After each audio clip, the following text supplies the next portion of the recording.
This is Renelle, and welcome to Quality Hang with Rod Brooks and friends. And here he is now, your host, my main man, Rod Brooks.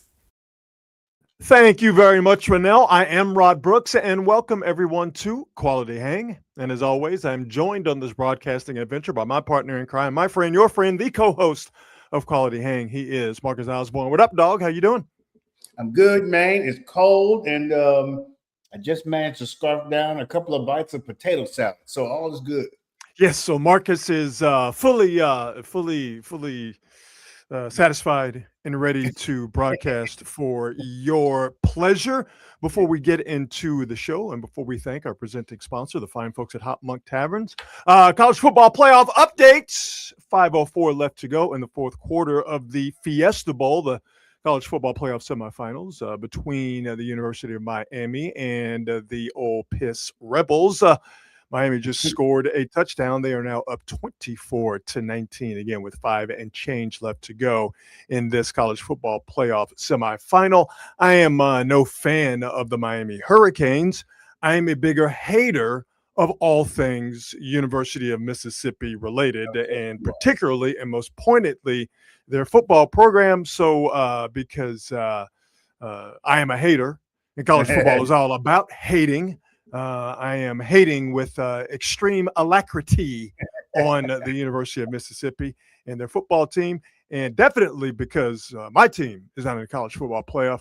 I hope all the bad things in college football happen to all the other teams in the playoff, particularly the Ole Piss Rebels. So if this game changes or when it goes final at this current score, we will pass that information along to you. But it has been a good football game. It's going to be a great football weekend. Before we dive into it, particularly getting into the nuts and bolts of the Niners and the Eagles, let's thank our presenting sponsor, the fine folks at Hop Monk Taverns. 3 locations to choose from: Sonoma, Sebastopol, and in Novato. And at all 3 locations, they all do the same great things. Fantastic food from a wildly diverse menu, something for everyone. The craft beer selection is absolutely out of this world, and the live entertainment's live music selection is out of this world as well. Just as diverse as the beer they serve and the food they serve at all 3 Hop Monk locations. So whatever you're into,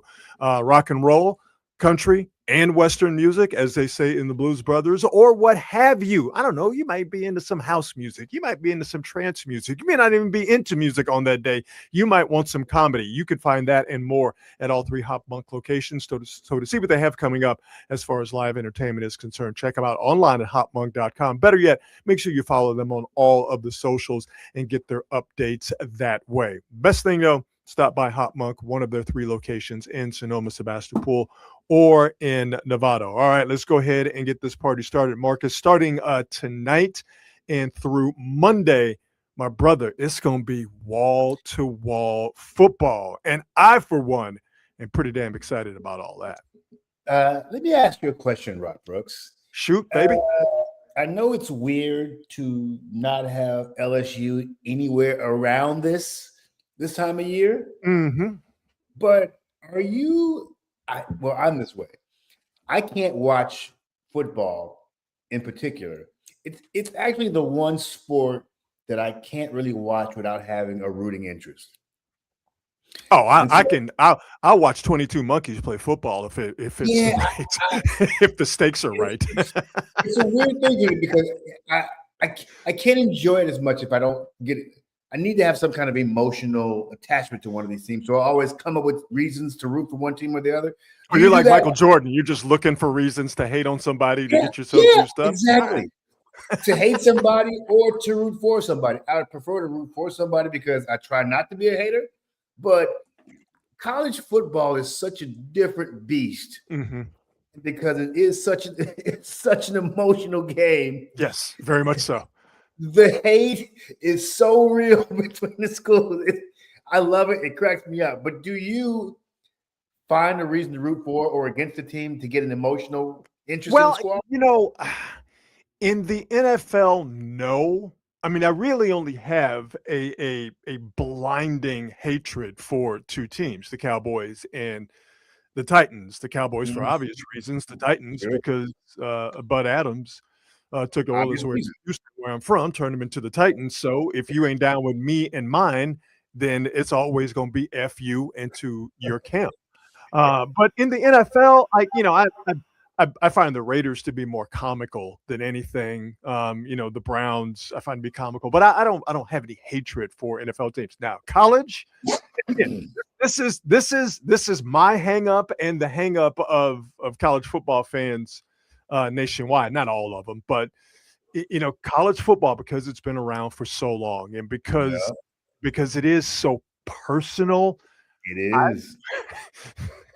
I, I do spend just as much time, if not more, hating on a diverse array of teams, Oh, along SEC. with rooting for my team. You know what I mean? So like on a random, not a random, on a normal Saturday, my entire focus will be on the ongoings of LSU football. But over the course of that day, I will hate with extreme prejudice Texas A&M, University of Texas, University of Yeah, Alabama, University of Georgia, University of Mississippi. Throw Notre Dame in there. Throw BYU in there for reasons. USC for a couple of reasons. I just don't like USC's get down during the BCS when they were trying to claim titles that LSU rightfully won on the field. Penn State, I'll that find is a way to hate real it. hate right there. Yeah, boy. so it's more of a college football thing. We college football fans, before we get into the Niners in the NFL, we college football fans, we're not healthy at all. There's nothing healthy about this thing that we have passionately engaged in. I mean, some of the lengths college football fans go through just to hate the other squad. Yeah. Remember when they poisoned the trees? I was just about to bring that up when Harvey Updike, an Alabama fan, who, by the way, did not go to the University of Alabama. All right. An Alabama fan poisoned the trees and it's such a stupid tradition at Auburn. They have these two incredible old oak trees in like the middle of downtown Auburn, whatever it is. And when Auburn wins, because Auburn, I forgot to tell you how much I hate on them, even though they haven't mattered, but I still hate on them because it's Auburn, which is basically Alabama's Texas A&M, not a bright group of people. When they win, they toilet paper the trees. In Toomer's Corner, I believe it's called. It's environmentally, it's disgusting. But again, it's Auburn. Sure. All right, but you know what? That's those booger eaters get down. It ain't none of my deal. But this guy decided, and it's Alabama and Auburn. And listen, if you want to talk about unhealthy hate, by the way, Ole Miss just scored. So extra point on the way. Trinidad Chambers, he's a bad young man. They just took a 25-24 lead with 3:13 left. Miami has 2 timeouts. Ole Miss again just scored, awaiting the extra point. They have 3 timeouts with 3 minutes and 13 seconds left to go in the game. But anyway, long story short, Alabama fan poisoned the trees. Like, I don't even know where you find industrial grade tree poison, but apparently he either had some on deck or he went out and purchased some industrial grade tree poisoned the trees. And then I think he called a call-in radio show. I think he called Paul Feinbaum's old call-in radio show, sports talk radio show, and admitted It's Feinberg. It's Feinberg. And admitted that he poisoned the trees. It's an unhealthy sport, but God damn it, I love it so much. God, I love it so much. I don't like what's happening right now. Oh, by the way, Ole Miss going for 2. Let me give you some unauthorized play-by-play. Chambliss with the shotgun snap, rolling right. They get the 2-point conversion, so Ole Miss up 3 on Miami, 27-24. Again, 3:13 left. Miami with 2 timeouts. Let's get into the Niners, as this 5 days of football here has gotten off to an excellent start, even if Ole Miss is winning. Niners 5.5-point underdog to the Philadelphia Eagles Sunday at 1:30. Make sure you check out Niner pregame live at 12:30 on NBC Sports Bay Area. Myself, the Don Matt Mayoko, Carlos Ramirez, get you all the latest and the greatest leading up to Niners and the Eagles on Sunday. We'll get into the nuts and bolts of the game, but for the Niners, their thing is health. Who's healthy? who is not healthy. Today being Thursday, this is the second day of 3 practices the Niners will hold before they leave for Philly on Friday. Trent Williams was unable to practice yesterday. Uh-oh. Well, do I have some good news? Matter of fact, I've got excellent video for you. If you're just putting on your sports talk ears, if you will, feast your eyes on, as a Niner fan, I can only describe to you as a wonderful, wonderful sight. This is Trent Williams practicing for the first time this week and looking good in the process. Let's get that video up there. There we go. Big number 71 moving around, looking good. And we'll just keep it on his video here. Trent moving laterally. No hitch in his giddy up. Again, Trent strained his hamstring chasing down that pick 6 that opened the Bears game a couple of weeks ago. You can see Big 7-1 practicing, moving without any restrictions. So while Trent Williams was listed as a limited participant in practice today, by virtue of this video, what we're seeing here, and him being a limited participant in practice, this is just my my opinion based on factual information. Really good chance that Trent Williams is going to be manning that left tackle spot on Sunday. And for the Niners, as they try to deal with this Vic Fangio defense of the Eagles, Marcus, that is absolutely massive, my man. Yeah, this is interesting. He pulled a hammy, right? Yes. First time he pulled a hamstring in his career, he said. Yeah, dude, I don't know. This might be for show. It wouldn't. This is not for show. They don't do it like that. Now, I'll show you the other side. I will show you some video of someone who is in uniform and at practice, but you could clearly see that this dude is not ready to play. That's not for show. He's going to play. Unless there's a setback. That's what I'm saying. I'm certain that he is going to try to play. But I feel like you just pulled a hammy last week and you already ready 2 weeks ago.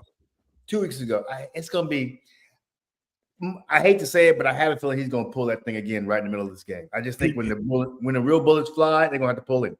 He very well may, but it's a chance that he has to take, and it's a chance that they have to take, because if he's not playing, they have no chance of winning this football game. So the first test is to get him out there and practice, albeit in a limited form, to see if he can actually go out there and move. Once they make that determination, and once he's able to go through a practice, and I think tomorrow is going to be it will be another test, another crucible.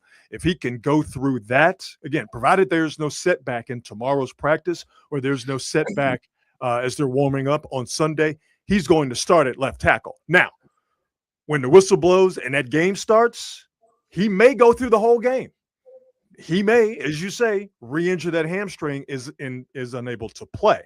But that's a bridge you cross once you get to it. They have to have him out there, because a big part of why the Niners couldn't score was, yes, what Seattle's very good defense was able to do, but what they were able to do against Austin Pleasance, the left tackle, and for Trent Williams in that game last week, and the effect Trent Williams had, not just in his presence and his talent not being out there, but the domino effect of Trent Williams not being there, and how that affected left guard Spencer Burford, how that affected the center Jake Brendel. Having Trent Williams out there, even if he's not 100%, is a lot better than not having him out there at 100%. Or 100% of him not being there, I should say. Yeah, you gotta try. At the very least, you gotta try him out there and see what he can do if he's at all has the availability to go out there. I just, a guy that big and that age, I just have a feeling once the real bullets start flying, at some point they're gonna have to pull it. I don't know. Maybe not. Hope not. He said he never pulled a hamstring before. I know the Niners' strength and performance, their trainers, just to use that catch-all term, a lot of people think that they are a big reason why the Niners have had so many soft tissue injuries over these years. I don't know. Maybe not. I kind of really don't give a shit. To me, it's just football. But I don't think that Trent Williams and the assorted people who are in charge of health and safety, for lack of a better way to put it. I don't think it would put a guy out there that simply couldn't do it. And again, this is, this is the playoffs, right? Yep. Got to play your best players. And if he could go out there and give it the old college try, then you got to do it. All right. So now that's Trent. He's going to play. To what extent? We don't know. But I want you to watch this video. Now, you'll see this video here as, once again, StreamYard is going to make me punch a baby. I'll show you this video here of Trent Williams walking. And you will notice something in the background here as, give me 1 second here, if you don't mind. Oh, live podcasting. It's so much fun. You'll see this video here in just a moment of Trent Williams walking. And you will see a guy who is on track to play and a guy who is on track to not play. I promise you this video is coming. I promise you. This video. I believe. That is my solemn promise to Do you believe? Like the fine viewers of Quality Hang with Rod Brooks and friends. And of course, this video is not cooperating. Here we go. Oh, for the love of all that is holy. Anyway, Ricky Pearsall worked out on a side field today, and Ricky Pearsall is, in my estimation, not going to play on Sunday. You can tell when this video eventually does come up, and it looks like it's just not going to do it. You can tell by this video that he just simply is not at the point where he is able to do anything to the level that he needs to be effective. He needs to protect himself, and he needs to give the Niners all of his talents. So this video is not going to play. My apologies to all of you. But Ricky Pearsall, who is another guy who is, I think, extremely important to the Niners' chances of going into Philadelphia and pulling off an upset. Not having Ricky Pearsall there, who is huge. He's the only guy who can beat man coverage. He's the only guy that you can really, I know you could get some stuff out of Jawan Jennings and Kendrick Bourne and DeMarcus Robinson, but really Ricky Pearsall is their only wide receiver who consistently beats man coverage. And not only is he good on those intermediate in-cutting routes, they call them dagger routes, where the ball is getting over the second level, into the middle of the field where the Niners like to operate. Pearsall is that one guy that stretches the field consistently vertically in man-to-man situations. Not having Ricky Pearsall and not having that part of the Niners offense was a big problem last week against Seattle. That's why Seattle was able to play so many guys up to the line of scrimmage, even if they were in nickel and in dime, because they knew they didn't have to worry about things. There we go. Now, finally, the video comes up. Okay, you see Big Trent taking a stroll. Oh, damn it. Of course, now it's the end of the video. All right, here we go. You see Big Trent taking a stroll. All right. I mean, that's a guy that looks like he's ready to play. Now, look at this guy in the background here. Number one. Does that look like a guy who's ready to play on Sunday? Nah. Nothing set in stone. Nothing set in stone, but Trent Williams practiced, albeit in a limited fashion. Ricky Pearsall, 2 days in a row. Now, second game in a row, not practicing.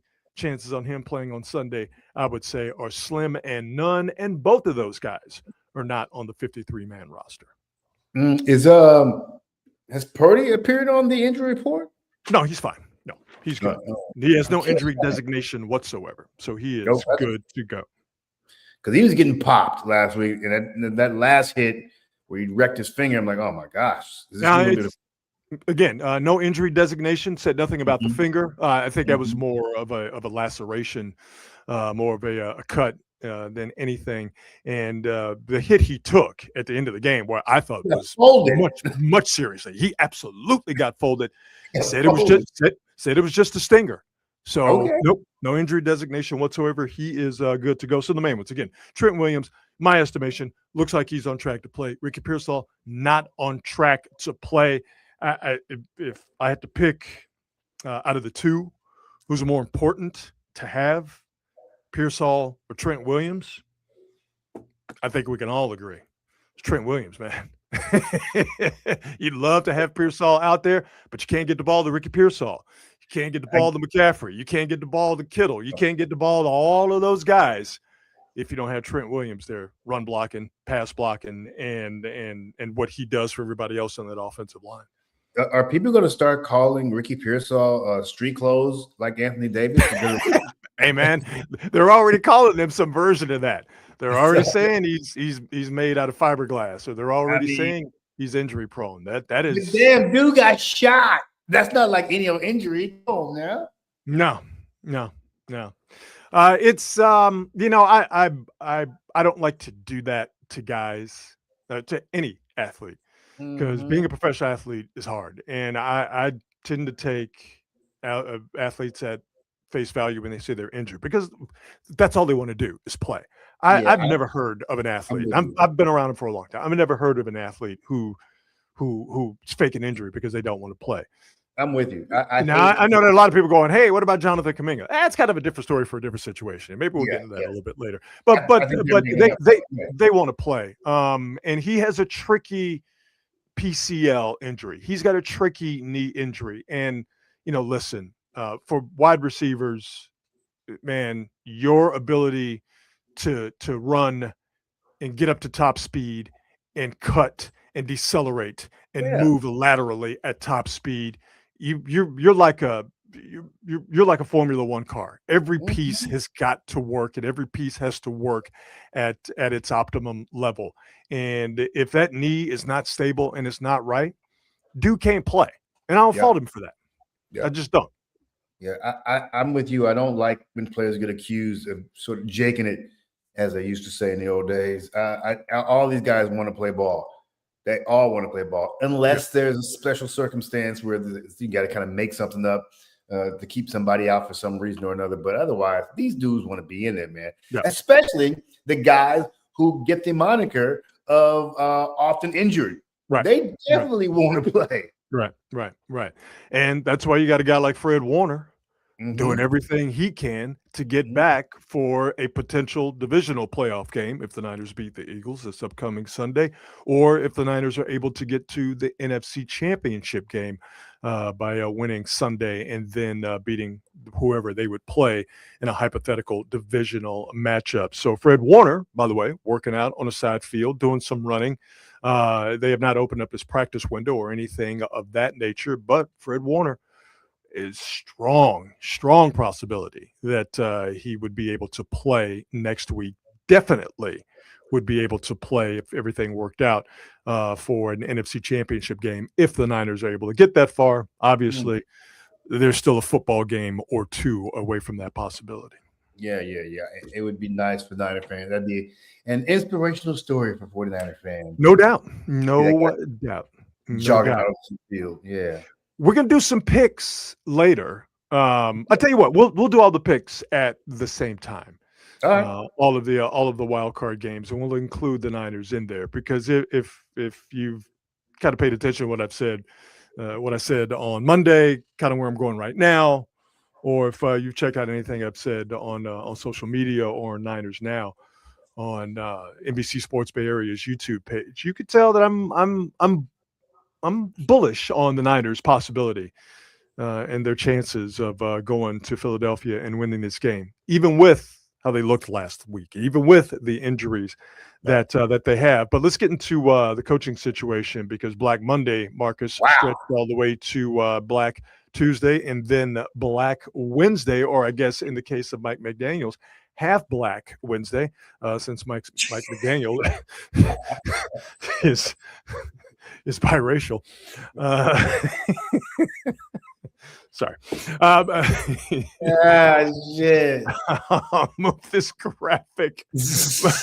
John Harbaugh and Mike McDaniel were added to the list of coaches who were fired on Black Monday, along with Brian Daboll and Brian Callahan of the New York Giants and the Tennessee Titans, respectively, who were fired mid-season.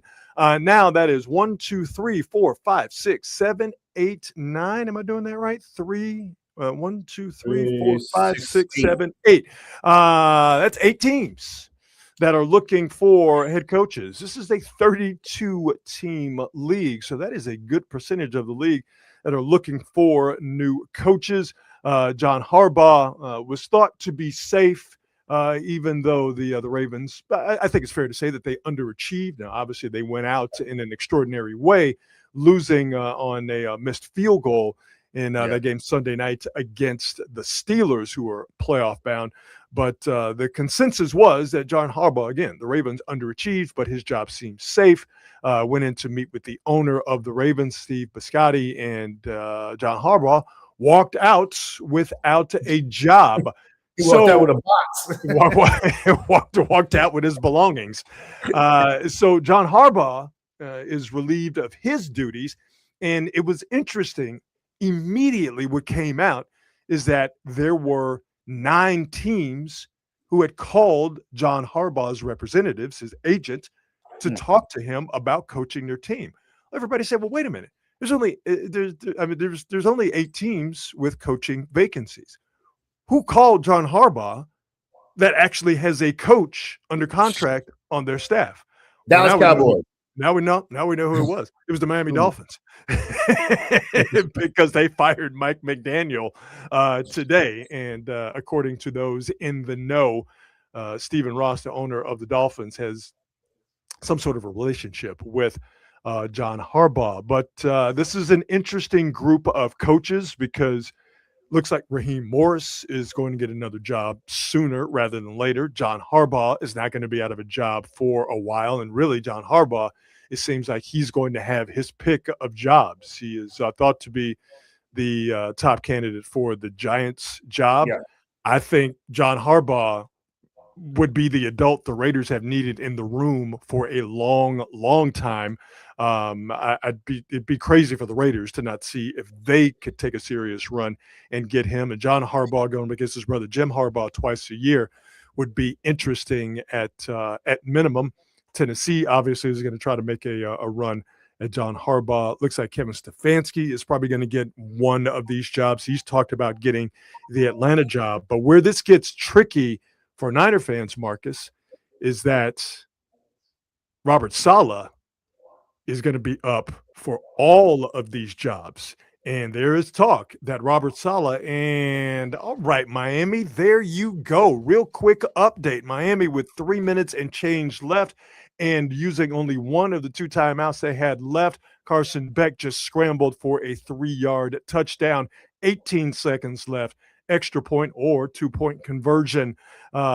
Withstanding, Miami now has a 3-point 30-27 lead over the Ole Piss Rebels. And I say to that, yeah.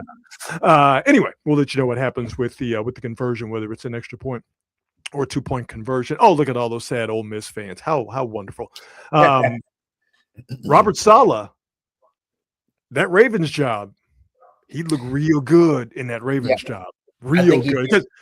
I think he'd be a really good fit for the Ravens. A really good fit for the Ravens. Yeah. Because that's a team that kind of built its reputation on defense. Talk about it. They didn't have that at all. It's shocking how bad the Ravens defense was. I'm like, I don't even recognize this team. All year long. Yeah, all year long. So, they got better near the end when they lost Kyle Hamilton in that game this past Sunday. They were a significantly worse defense, but on balance, that Ravens team, not what we gotten used to. So, yeah, people are saying, hey, listen, Robert Saleh with that Ravens job, Mike McDaniel as his offensive coordinator. That's the other question I was thinking. Would McDaniel come back and take a demotion? Because I actually wouldn't mind seeing him with the Commanders as offensive coordinator. Yeah. I mean, I would think Mike McDaniel, he would have his pick of plum offensive coordinator jobs.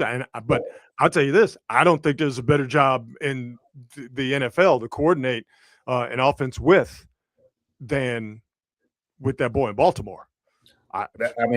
I'm with you. I'll go kick it with Lamar Jackson any day of the week. It's weird how this kid has been treated. Lamar Jackson is a 2-time MVP, could have been a 3-time MVP, and people act like this dude just trash all of a sudden. It's crazy.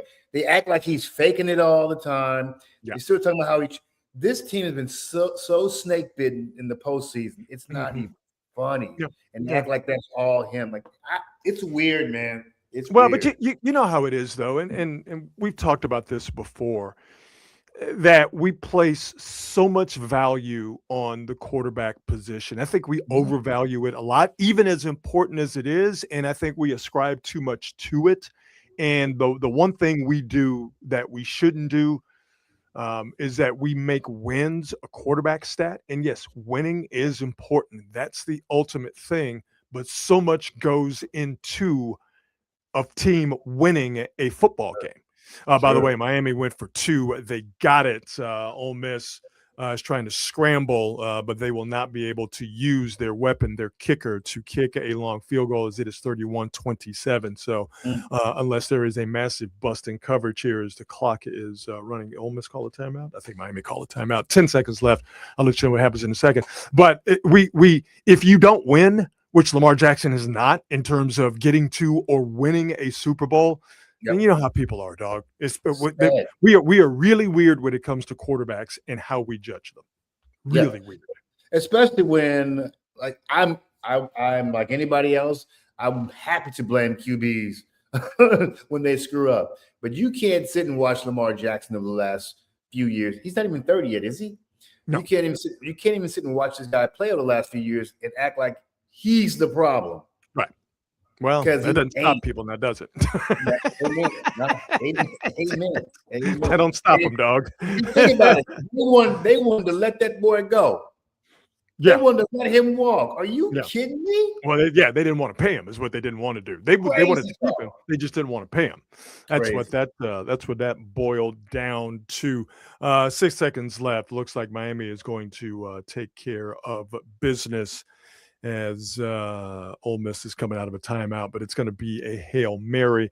So let's know what happens with that. So let's go ahead and get to the picks and what we think is going to happen this weekend. Ooh. And we'll just do it. We don't have to do it against the spread, but I will give you what the spread is for those of you who engage in such legal matters. We'll start with Buffalo and Jacksonville. That is a 2-7 situation with Jacksonville. I'm sorry. That is a 3-6 situation with Jacksonville being the 3 seed, if I'm remembering correctly. Yes, Jacksonville being the 3 seed, Buffalo being the 6 seed. Jacksonville, a road dog, albeit slightly, point and a half, depending on where you get your points from. Who you with, Marcus? Buffalo or Jacksonville? Well, I think I've talked about this. Jacksonville, until they do it, I'm going to have to say prove it. I'm going to take Buffalo as the only upset on the AFC side. Okay. All right. Even though they're a 1.5 point favorite, they are seeding wise lower than Jacksonville. So I'll give you that upset. I'm going to go against you. I am going to go with the true upset, and I think the upset is going to be how badly Jacksonville beats Buffalo. Oh, my job. I keep telling you about this Jacksonville defense. I know a lot of people ain't paying attention. I know that they're young. I know it's the Jacksonville Jaguars. If they were wearing any of, if you put the Jaguars in the Browns uniforms, people would give them more respect. But because they're the Jaguars, people ain't giving them respect. And listen, I got no reason to. If they're in a Browns uniform, they would have found a way not to get into the playoffs. All right. No flags. A heave into the end zone as Chambliss rolled to his left.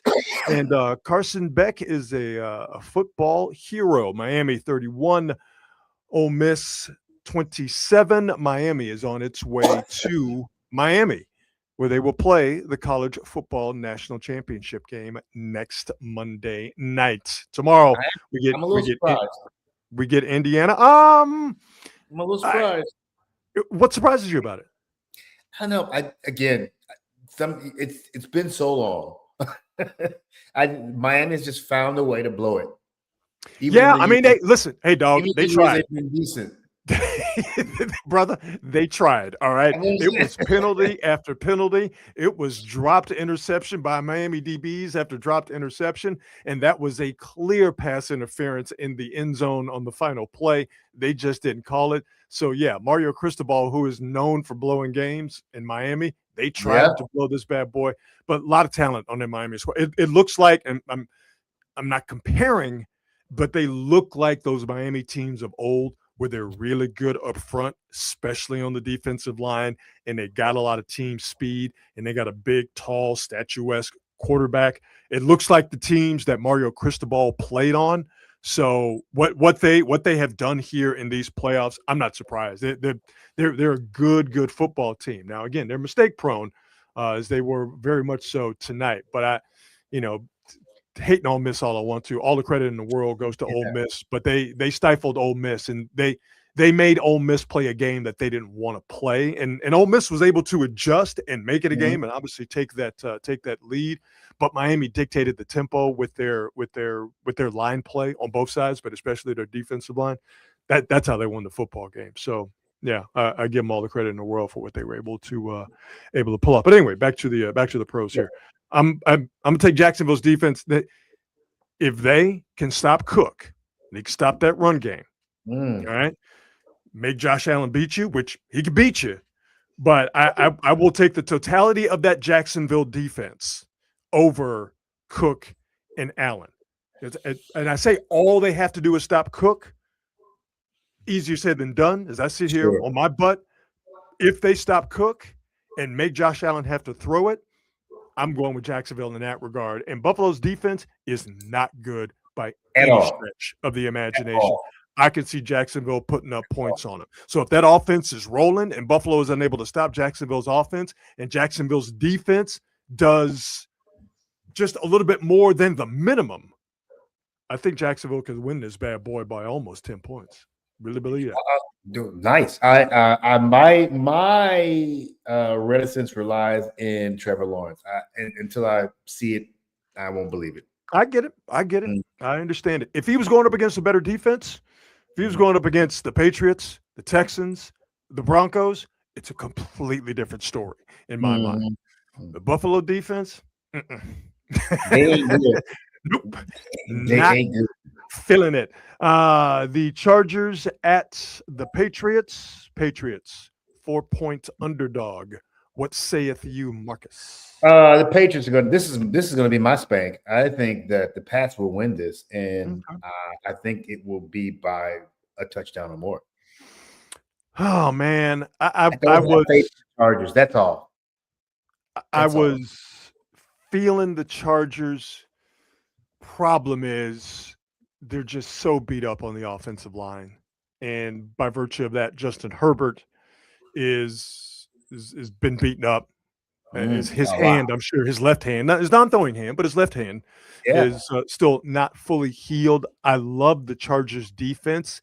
This is going to be the best defense Drake May has seen in a while. Is Khalil Mack playing? Unless they played the Broncos. Oh yeah, Mack's playing. Oh yeah, for sure.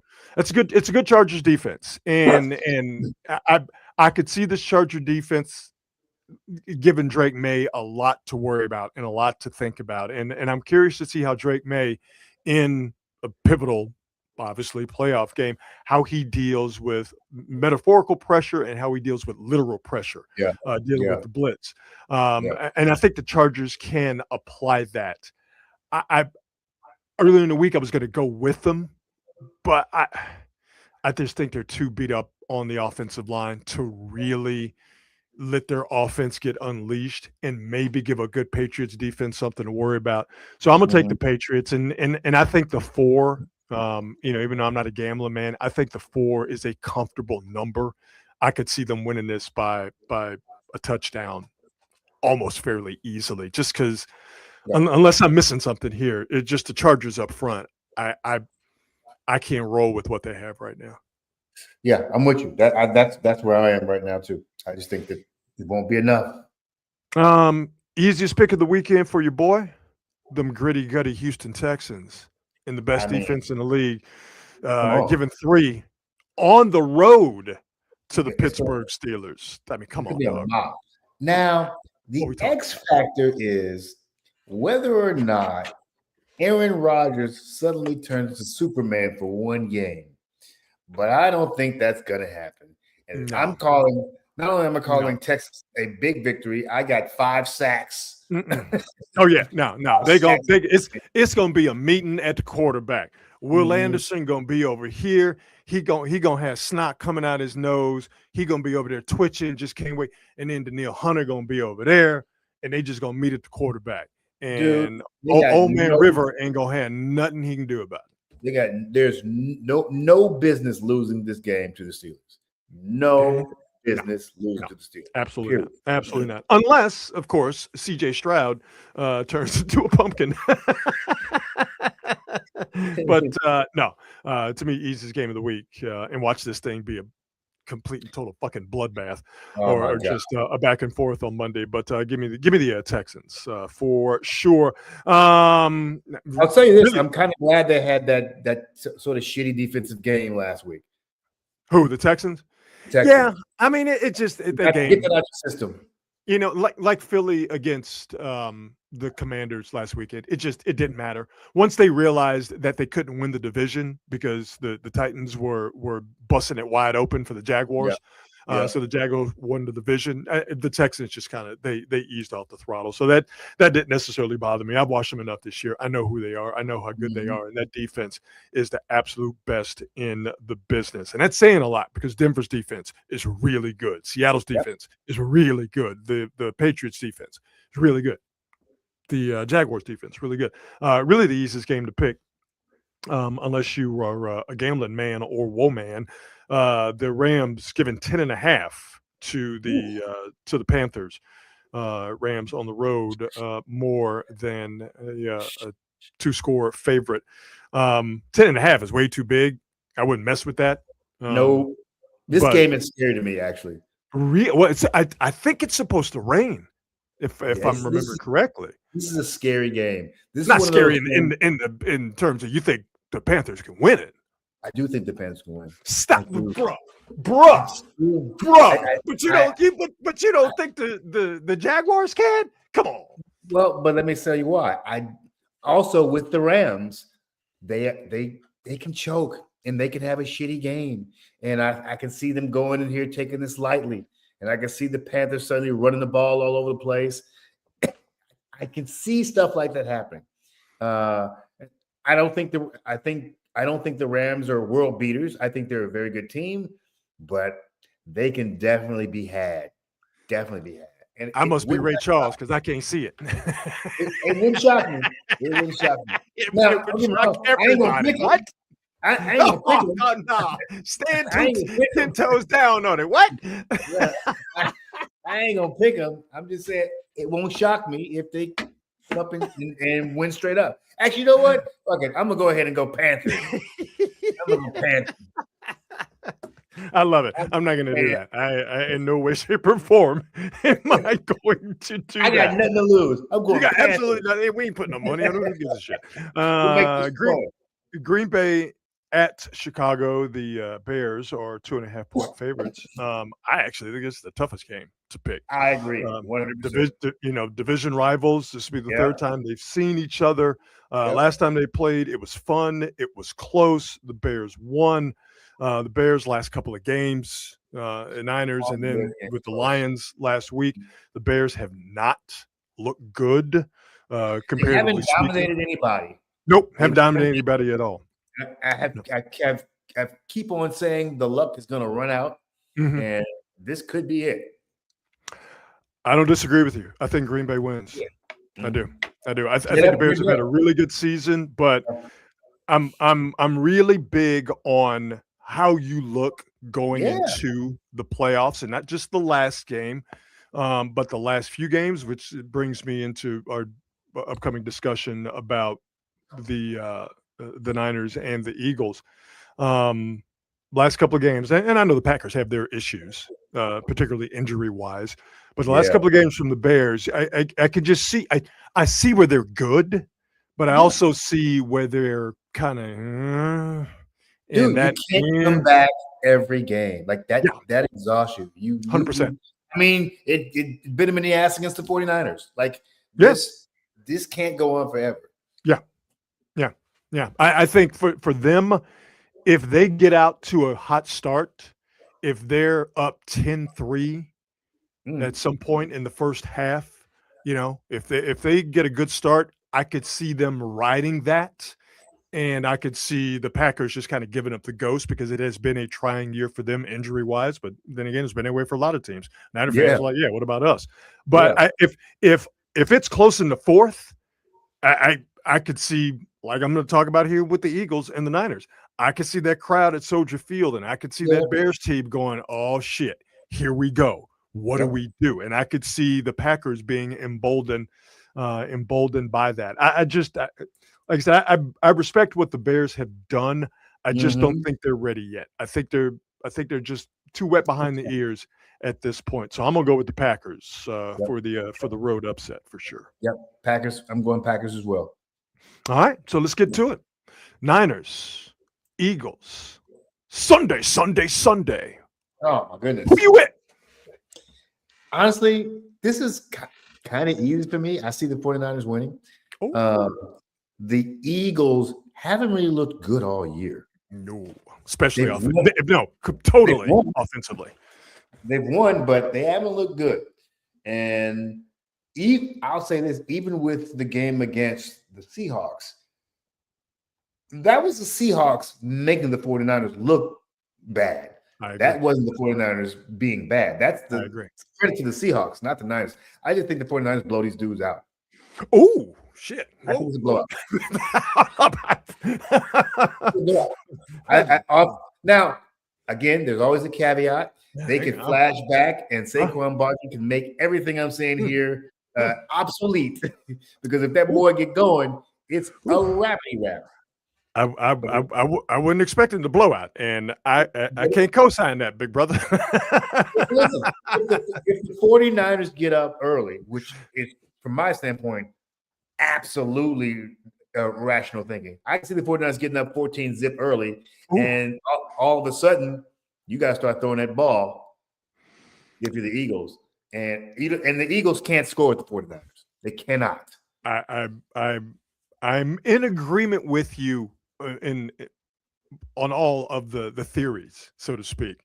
Blowing them out, I got a little bit more reverence for Vic Fangio and that defense, even though they're gettable. But I got a little bit more reverence for those guys to just be like, oh. But you make some points that are founded in some football truths here, talking about both teams, but particularly the Eagles. And I want to start with this.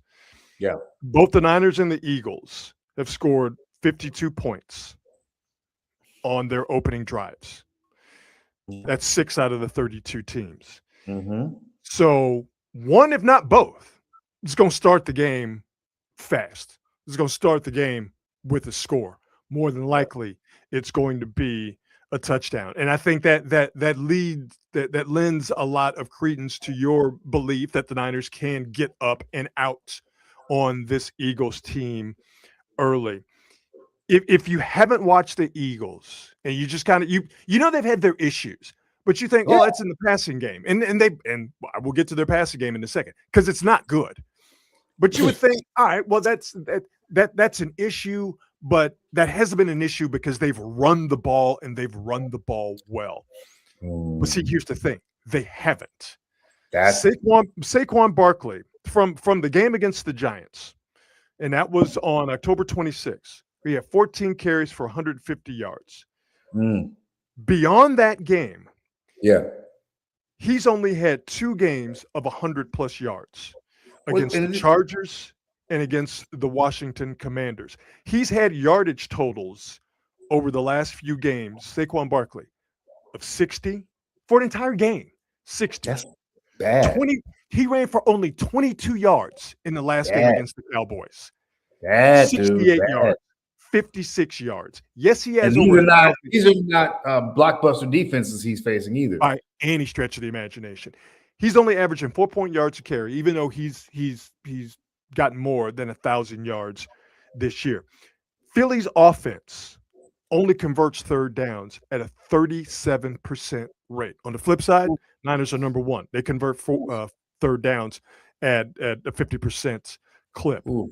The Eagles don't run the ball as dynamically No. and as strongly as they did last year, and you No. would expect. And their passing game is an absolute mess because it can't play off of the run game. They're Right. still to be respected. Don't get me wrong. But if the Niners, and this is a big if, but if the Niners, whose run defense has been, but if the Leaky. Niners can find a way to get them into third, and it doesn't even have to be third and crazy, just be third and 5, just be third and 6. If they can do that with some sort of regularity and put that game on the shoulders of the Eagles passing game, the Niners can go into Philly and win this bad boy. Now the trick is on the other side, and this is the part I find fascinating, is it's good on good. Niner offense against Philly defense. And not having Ricky Pearsall, like I said, I don't think he's going to play. Not having Ricky Pearsall hurts, but having Trent Williams back, what he provides, run blocking, pass blocking, now you don't have to have George Kittle in there helping out Austin Pleasance at left tackle. So now he's free to do George Kittle things where he's going to block, but he's also going to get out there. And if they put Cooper DeJean on him, they're going to take advantage of that matchup. He's going to eat.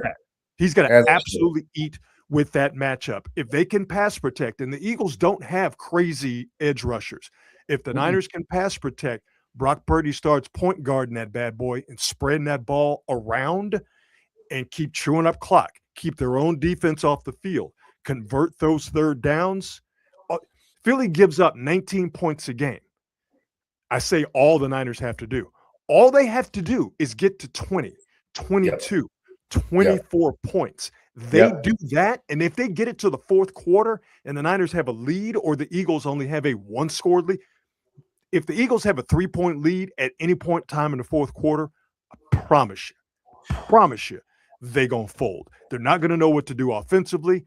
That crowd's going to get real antsy in the fourth quarter, and that's going to be where the Niners, I think, will be able to take advantage with Eddie Pinheiro. So to me, it's going to be a fun game. It's going to be a back-and-forth game. I think the Niners win this bad. It's either going to be a big play, and I think both teams are going to try to strike with the big play. Once they get in the plus territory, once they get to about maybe 35 from 45-yard line, 35-yard line in, going towards the opponent's end zone. Once they get in the plus territory there, both teams are going to take some shots. Whoever hits on those shots, whoever converts those third downs, and whoever gets that field goal at the right time, I think it's going to be the Niners. I think the Niners win this game, man. They really do. I do. The metric to watch, I believe, is the Eagles. If the Eagles get somewhere around 150 yards rushing, they win. That's what I think. Yeah. And I don't think – and here's the tricky thing, Rod. I think that most of that, if they get it, will have to come from their quarterback. I was going to bring that up.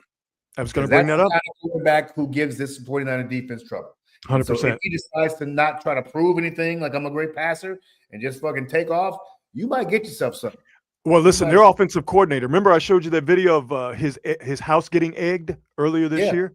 The offensive coordinator. If he does not use Jalen Hurts in the run game, then he's going to need a police escort to get out of that stadium.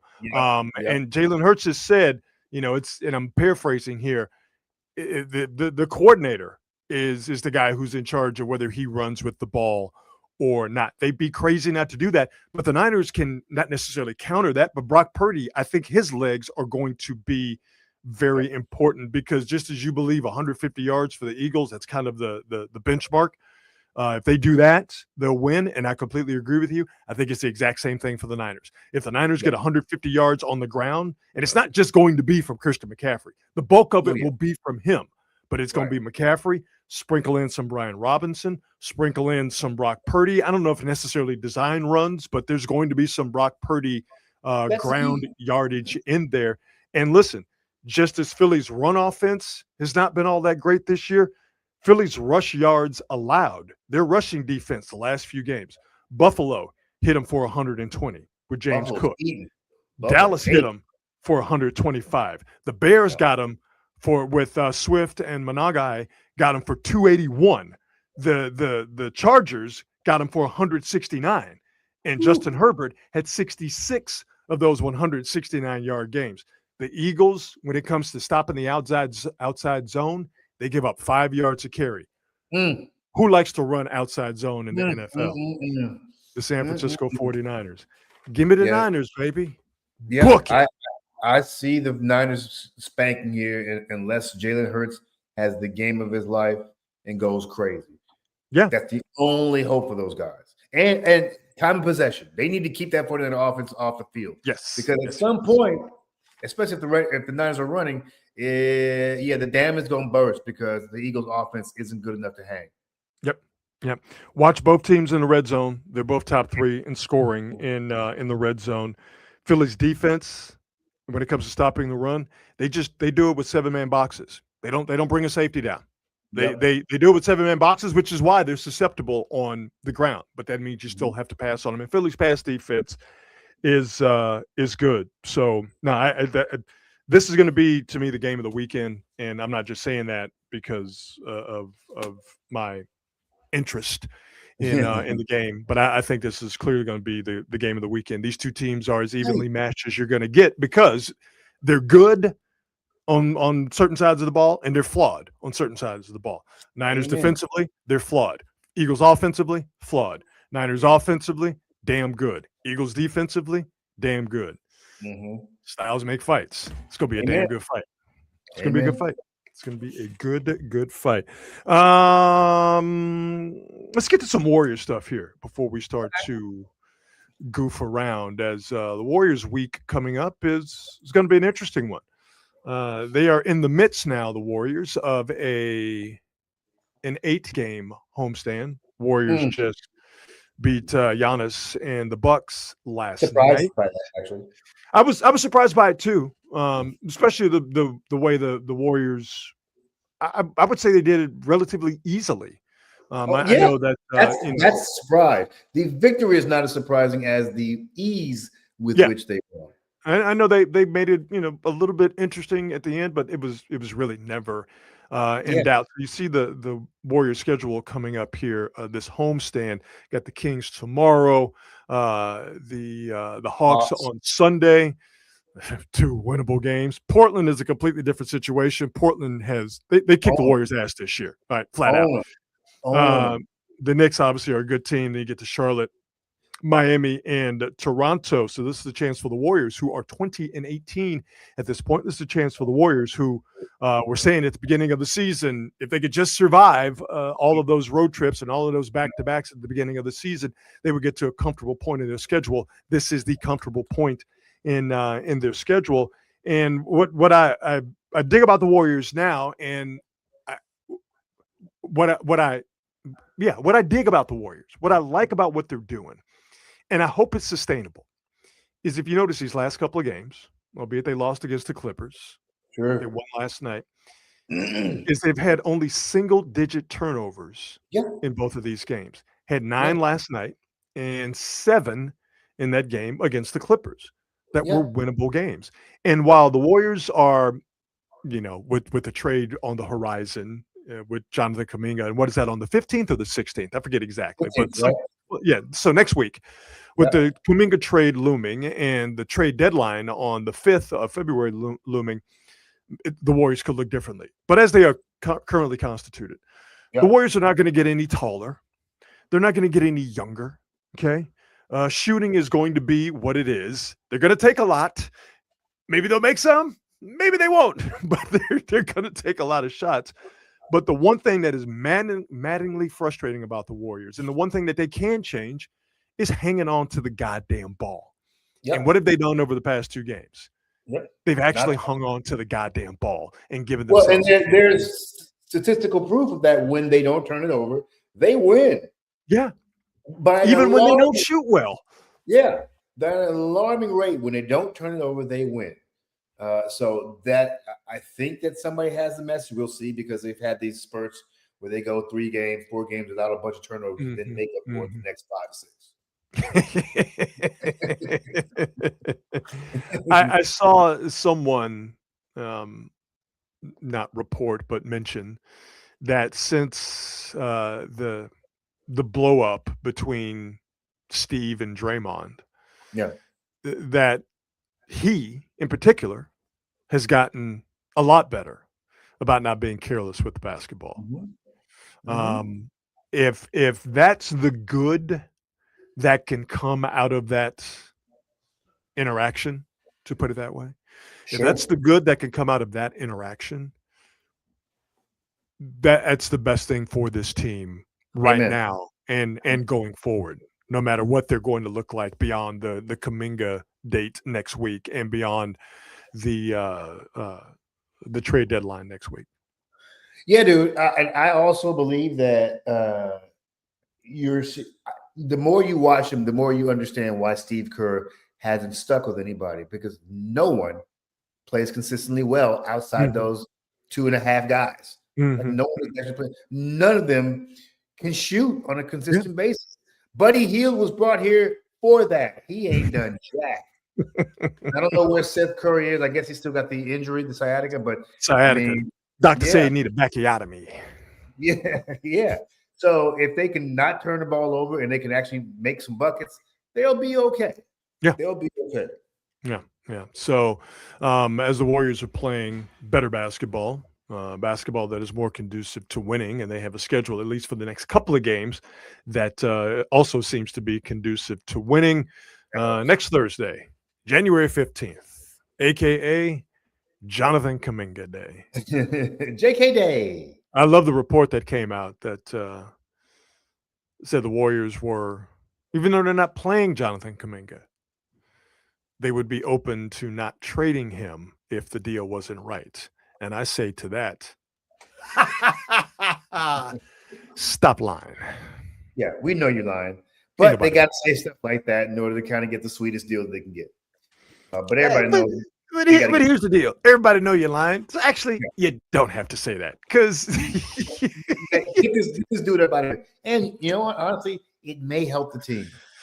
It not because he's gone, but because the drama is over. We're just everybody. Well, you know what though? I do think once they got to that point, what was it, last week, where everybody was hurt. Yep. And Jonathan Kuminga's back would not allow him to play. I think that was sort of the line in the sand where everybody was like, all right, that's fine. You know, not that it was a big deal before, and not that it was really problematic for the team where they couldn't focus or they couldn't win. Yeah. But that that was hanging over the team. Like, you have this guy who's ostensibly healthy. He wants to play. It's in your best interest to showcase him. And there are certain instances, certain games where the Warriors are getting out-athleted. And you got guys like Chris Mullin saying, you have an athlete on your bench, why not use him? I do think that there was, not a cloud, but almost like a haze over the team where it was there. Yep. Once that my back hurts, I can't play, even though no one else is able to play. I think once that happened, to me, that was the sign for everyone. It's just like, all right, it's not optimal, but we're not going to make a big deal about it. The 15th is somewhat right around the corner. You're gonna be up out of here. We're just going to keep sleeping in the same bed for the sake of the kids. And then when it's time to go, we're just going to go. Yeah, I'd be willing to bet where JK was like, listen, man, if I ain't starting, don't worry about playing me. Don't worry about playing me. It's fine. And I'm sure Steve was like, all right, cool. I really hope it didn't come down to him whether he's starting, because I can definitely see it. Like if I'm not starting, there's no point in playing me. I hope not. I really hope not. Really, really, really hope not. Let's see if we can do some on this date here. If we can actually play some videos on this date, January the 8th. Hey, that rhymes. On this date in 1990. Sinead O'Connor released Nothing Compares to You. Great song written by Prince. Great voice brought to us by Sinead O'Connor. Rest in peace. And a very simple yet unforgettable and arresting video. And Marcus, I would dare say that even though it's a great song Yeah. and Sinead O'Connor's performance of that song is legendary, if you didn't have the video to go along with the song of just her face staring into the camera, singing the song, and then the emotion you see at the end of the song where she's in tears, if you didn't have the video, as simple and as just plain and as stark as it is, I don't know if the performance of the song would have been as powerful as it eventually was, even I, though her vocals are incredible. I think that sometimes the song is this, and by this is actually the super heyday of MTV. So the video had to be arresting, right? Yes. But Yes. I think the smart thing, at least from whomever directed this, was, this song is lyrically is pretty powerful. We should let her showcase her, sing it, and show the emotion. Almost like D'Angelo with "How Does It Feel?" Like, great call. sometimes you just show the video. The song is that good.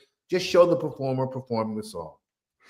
I'm gonna look up here. I know this makes for a great broadcasting. Who directed the video? Nice. Yeah, that's a good question. Nothing compares. She was so purdy too. Yeah, no, she's sorry, I can't type and talk at the same time. I mean, the director had a rough life and all the mental health stuff because she died so young. Very young, very young. The video was directed by John Mayberry. Never heard of him. And he captured O'Connor's raw emotion, particularly her famous tears, which stemmed from the real life grief for her mother. Mayberry's vision focused on O'Connor's face, creating a powerful minimalist video that became a cultural touchstone. So there you go on this date. I've maybe I have and I don't remember, but I feel like I remember. I don't think I've ever heard Prince sing this song. Are there versions of him singing this? The version that Prince sings with Rosie Gaines, straight out of Oakland, is amazing, and it's live version. Okay, so I'll check that out. Yeah, if you ever get, it's almost like a gospel song. Oh wow! And they destroy it. And then there's one other original recorded version by this group called, because it came out in 86 or 85, 86. There's a group called The Family. Yes, I remember them. Sure. Yeah, Prince put together because he got rid of everybody in the time and he started that group. He wrote the original "Nothing Compares to You." The recorded version is on that album, but you can't find that album anywhere. Oh. So, and it's that version by the guy, the lead singer of that group. His name was St. Paul. Amazing. But the gospel version with Rose Gaines and Prince live, blow you away. Again, shout out. Check it out. Yes, sir. All right. Hopefully, we get some videos to play here on this date in the year 2000. A great travesty happened in the NFL playoffs. Bastard. Yeah, I know, right? This is working. Does this involve the Titans? Yes, it does. Yes. Can you tell by the disdain on my face? I mean, I said it was a travesty. I remember it. Because, I mean, damn it, we had replay. This is something that could have been fixed, but no, we didn't do that. And of course, the video won't work here. Would it have been conclusive evidence? Well, I mean, it was when the video does come up, and I'm assuming eventually it is going to come up, you will see that it was clearly a forward pass. He threw the ball from behind the line. Frank Wycheck threw the ball from behind the line. The Titans player caught it in front of the line. It was clearly a forward pass that was not correctly adjudicated. And not that I have any love for the Buffalo Bills, but one of the great travesties and a possibility for a play in the history of American professional sports happened. Taken by Neal. Behind the 35, the 25 here. He catches it in front of the 25. It was a forward fucking pass. Dyson down the sideline. Dyson's going to go all the way. And there is no flag. Come Come on, what are we doing? What are we doing? I'm as angry now as I was when I saw this live when it happened 26 years ago on this date. You could clearly see it was a forward pass. He was behind the 25 when he threw it. Dyson caught it in front of the 25. What the hell are we doing here? Shout out Steve McNair. Rest in peace to the great Steve McNair. Okay, now we're looking. Middle of the field. He's behind the 25. He catches the ball. He has to come back, right? He has to catch it behind the line. He catches it in front of the 25. On this date, January 8th, 2000, the Music City Miracle happened. It's completely and totally misnamed. It should be the Music City refereeing malfeasance is what it should be. Because it was a forward pass. You know what? I really like Steve McNair, man. I love watching that dude play. God, I saw him play in college. Woo! He was a man. Yeah. So this is before. Alcorn State. This is before every football game was on television. This was before cell phones. This is before the internet. All right. So we're talking mid-90s. Okay. Yep. 93, 94. I think is when I saw him. And you would hear these. It was almost like people were talking about Bigfoot. Like you heard about Aaron McNair. Like, man, he throw for 300. He run for 150. They can't touch him. You literally heard about him from word of mouth. There was no footage of Steve McNair. There was readily available. You didn't start seeing his games until the end of the season. Right. They talked about exactly. It. Yeah, the season. Then you started actually like, oh my God. So it was literally word of mouth. Alcorn State played Southern and got a chance to see him. And it was, I didn't see these guys live, but I saw Vince Young play. I saw Reggie Bush play. I saw Adrian Peterson play. And I'm talking about guys that when I saw them, like they're just better than literally everybody else on the field. Yep. Steve McNair was the one college player I saw in person where I was like, he's the best player within a 500-mile radius. And they could do nothing about him. And he threw for like 350. He ran for like a buck. Some of the most amazing broken plays I've ever seen came from Aaron McNair. This kid was so goddamn. Oh my God! Injuries really screwed him up because he was injured for I want to say most of his career. He played with some kind of injury, and of course, a girlfriend murdered him. So that also hurts your chances in the Hall of Fame. Being murdered really does hamper your ability to do anything. Quite frankly, anything. It slows you down. Football, breathe. It's a problem. He had a good career, though. He had a good career. He had a really good career. He had a good career. Boy, it would have been great to see him, on better teams. Even though he did go to the Super Bowl. Did he finish with the Ravens? That does sound about right. He finished with the Ravens. Yeah. And I feel responsible for him not winning a Super Bowl because, going back to me being a hater, when the Titans were in the Super Bowl against the Rams and they came up a yard short, I feel like I'm the one who manifested that. Because in no way, shape, or form could the Tennessee Titans, only a few years after leaving Houston, could they win a Super Bowl. There was no way that was going to happen. If that would have happened, I probably would have committed several murders. That's literally one of the best Super Bowls I've ever seen. I just such a David versus Goliath game. Yeah. Everybody thought they were just going to roll in there and spank. Because, by the way, that Rams team is one of the best teams I've ever seen in my life. Oh, sure. Sure. Yeah. And the fact that Titans team was hanging to the last play of the game is amazing to me still to this day. And they came up one glorious yard short. Also on this date, January 8th in 2011, one of the greatest runs in NFL history happened. So while we wait for this video to play, because this program StreamYard stinks. Crowd silent now, as opposed to Beastquake, baby, on this date, oh, look at this run. 2011. What a run! Marshawn Lynch. Get off me! Still on his That feet. right there. And wait, here's the best part. He's dancing his He way. dives into the end zone, For the touchdown. grabbing his crotch. Oh, this Crowd might be silent the game. now, Oh, it's as awful. opposed to when the Saints have the ball. Oh, look at this run!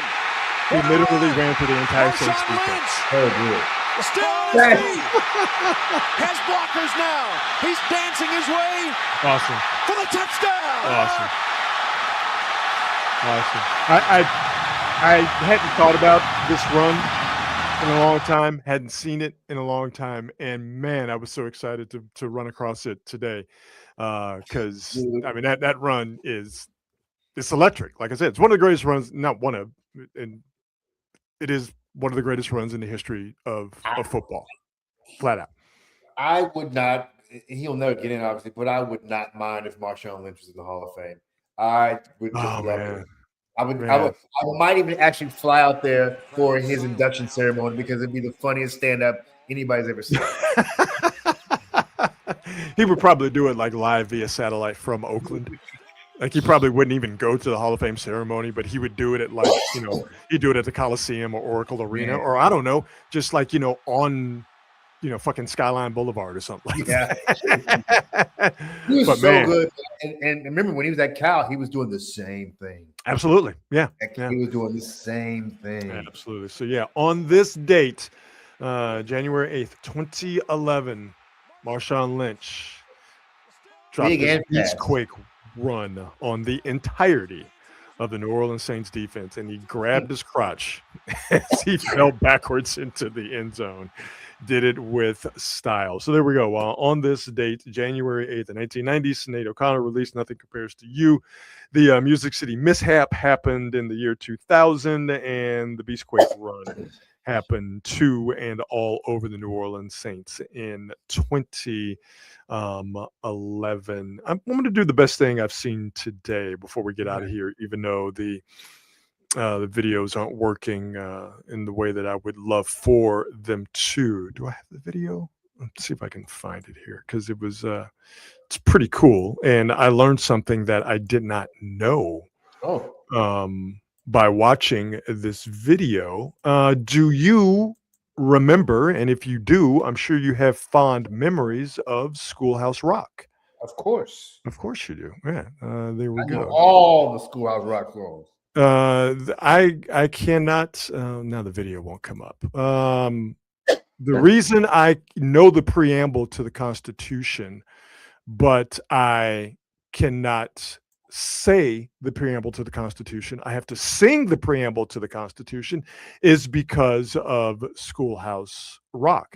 And Schoolhouse Rock was a integral part of the childhood of many American youngsters. And oh no, I can't get the video. You know what? I promise you, I will pay this best thing I've seen today off here in a couple of weeks. I cannot get the video up, so I will actually show you another thing that I had, which is not the best thing I've seen today. Something I did a couple of years ago on NBC Sports Bay Area, when the Niners went back to Philadelphia to play the Eagles in 2024. So this was the year after they lost in the NFC Championship game, when Brock Purdy tore his elbow, and Niners went back the next year, and they had revenge on their mind, and revenge they got. But before the game, I was feeling a certain kind of way about Philadelphia Eagles fans, and I was able to express how much I disliked Eagles fans on NBC Sports Bay Area. So let's see if we can play this video before I lose my shit. The loss. Instead, they. Here we go. All right. A real professional football team with real professional men take a loss. Instead, they cried about it. Oh, if our quarterback wasn't hurt, if you would have freaking blocked for him, he would have been hurt. You suck. You're not man enough to admit it. Now you're going to come back here and you're going to get your kicked again, and we're going to show you how men play. Not like those little whiners from the West Coast who drink their little wine with their pinkies up and act like you're so superior. Guess what? This is Philly. You're going to lose. You suck. Nobody's scared of you mouth breathers. You can't even pronounce the word water right. It's water, not water.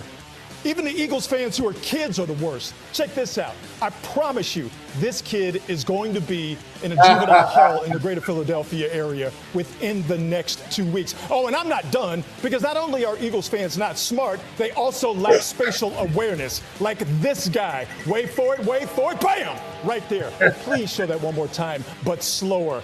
Wait for it. Oh, no. Hey, listen, Debo's supposed to be afraid of people who don't see stationary objects or people who look like this guy? That's going to haunt your dreams. That's a shirtless Eagles fan in an Eagles mask. Let me tell you something, Philadelphia Eagles fans. Your fight song is dumb. It only proves that you can spell a 6-letter word repeatedly, and you root for a coach who has the most punchable face in the NFL. And if I could steal a line from the great comedian Bill Burr, Rocky is stupid, the Liberty Bell is even stupider. And by the way, Philadelphia cheesesteaks, which are delicious, can be made anywhere. Oh, one last thing. Every single day, know this, Philly fans, you wake up in Philadelphia. We wake up and thrive in beautiful Northern California. I see that video, and the only thing I can say is, why didn't I get a haircut before I went on television? What was I thinking? What's wrong with it? It's just a little bit too poofy.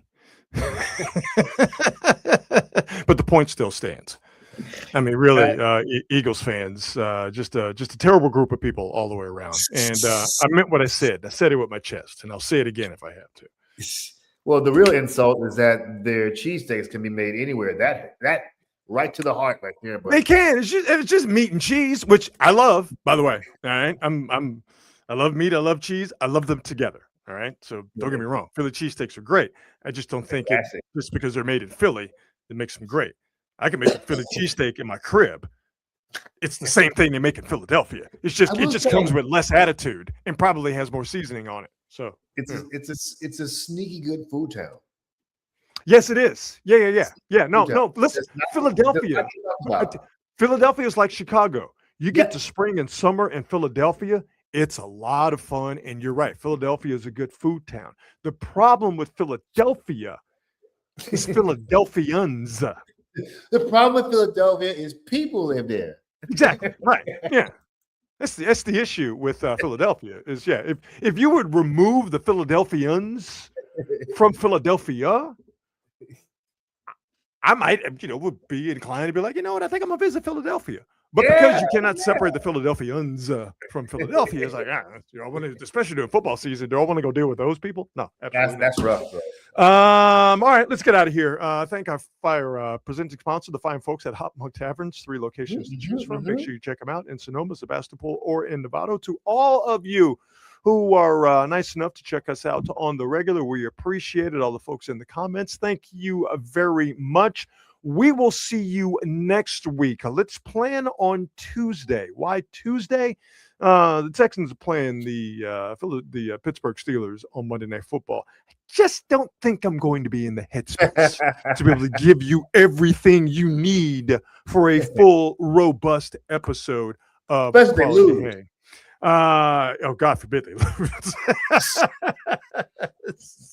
You don't want Sour Rod B just yelling obscenities for 2 hours. And again, you're probably saying, how is that different from any other episode of Quality Hang? And I say to that, touche, damn good point. But we will see you on Tuesday. How about that? We like it? We good with that, Marcus? We good with that? We love that. All right, everybody. Have yourselves a fantastic weekend. We will see you on Tuesday. Good night. And remember, be good and be good at it. We'll see you. Bye.